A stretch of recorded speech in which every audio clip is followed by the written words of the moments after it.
Welcome. There will be text to help you throughout the video.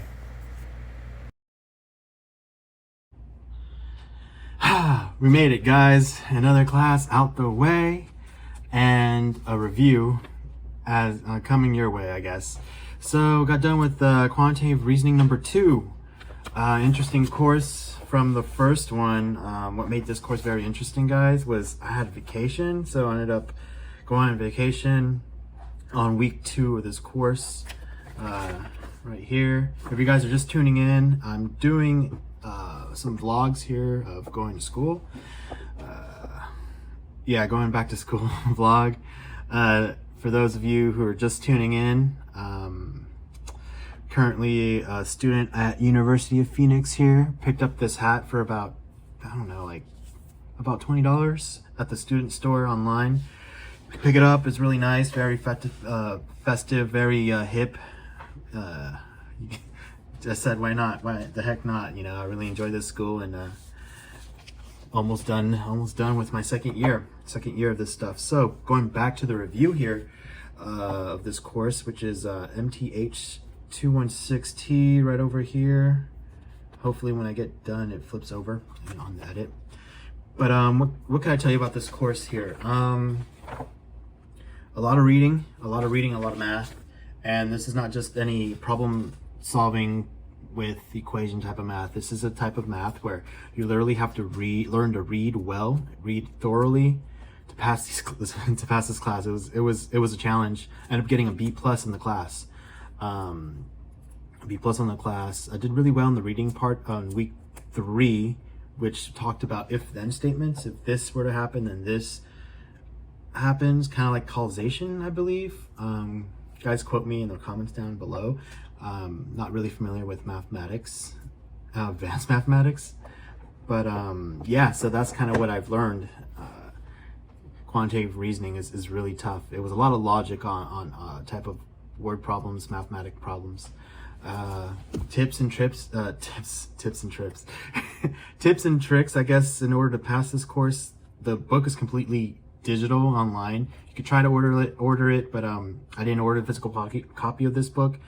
Just thought I could probably, since it's a similar book that I've used in a different course I've taken, which is Books. I think, if I'm not mistaken, correct me if I'm wrong, and go back on the videos and follow my progress through. But Books is digital.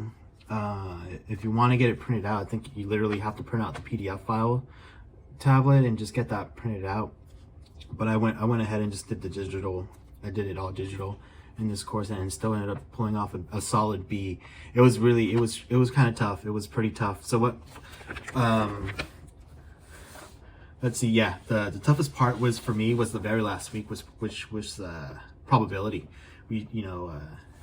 Probability, which is just a branch off of statistics learning, or not learning, but statistics chapter and statistics subject. It talked about probability. That was kind of challenging. So but I ended up passing it, which was just good. But any tips? Just if you're not really good at math, read, and again, you got to learn how you learn. You need to know how you learn. That's the key principle here. I'm trying to express to people, and I think that's why a lot of people that attend online universities have such a hard time getting through it, is because when they get stuck, they don't know who to turn to or where to get help. And what I found that helped me when I get stuck, or if I don't know where to go, is I look at other sources and other material and book materials to help me get through the subject. I really don't like to hear it from a person.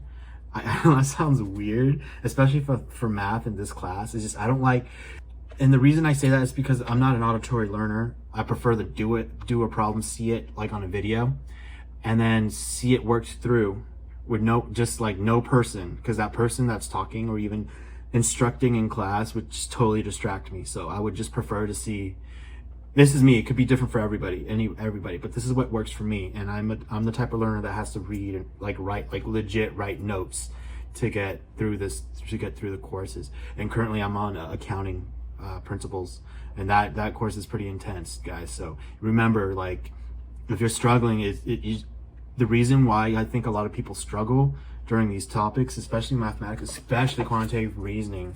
And I was talking to other students. I almost feel like an expert, but what they do is they get anxious, and they literally shut down when they don't get something, and versus going back and taking the time to review what you've learned prior to where you get stuck at. And that's what I found that really helped me in this course is, oh man, I got stuck.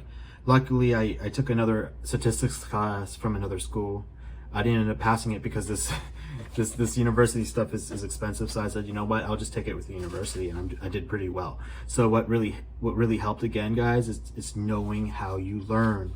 And I get a lot, like, there's a lot of people, I'm pretty sure I got one hate comment about like, oh, university thinks it's trash and whatnot, but you gotta remember, like, the reason people say that and try to put you down is because maybe they struggled with this. This is not easy.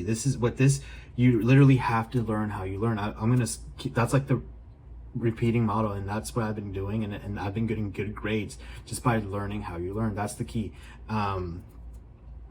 Yeah, probably that end it with that.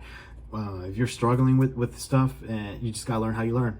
If you're an auditory learner, then yeah, get an instructor or a tutor and have them, you know, sit on a face-to-face, and you learn that way. And me, I'm a different learner. I can't learn that way, guys. The way I learn is, and I'm pretty sure there's a lot of people out there like me that need to see the equation thought out, and then just not even pay attention to the instructor.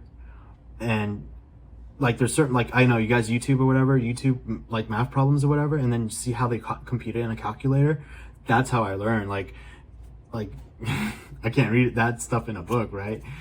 But yeah, that's kind of how I passed it. My experience with this class, emphasizing learning how you learn. That's very important. They don't teach you that much in school. It's kind of like trial and error, which sucks. However, there's tests out there you can take to see how you learn. Highly recommend doing that before even starting courses online. So this is more of like, I guess, not so much about the course I've taken, but how I ended up succeeding and passing this class. Again, just learning how you learn, scheduling, make sure you're on top of your schedule. Every new class that comes out, schedule it on your calendar.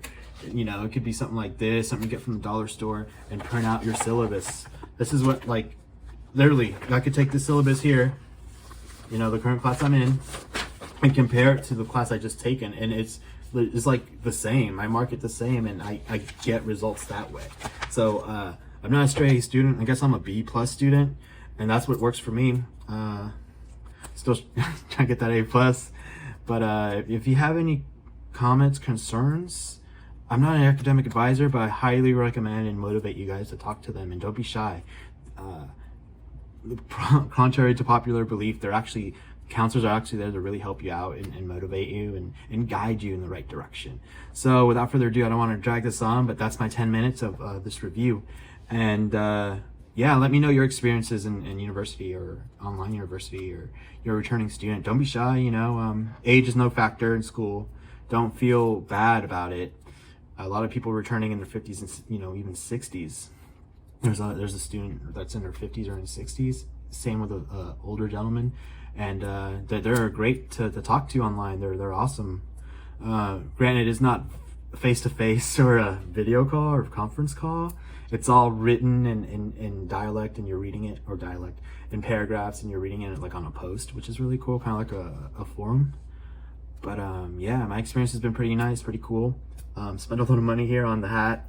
They didn't provide it for me or to me, but I definitely rocking and liking UOP. No, you know, it's not like your it's not like your traditional Ivy League school. It has no sports or whatever, but they really do make it feel like a second home. I think that's going too far, second home.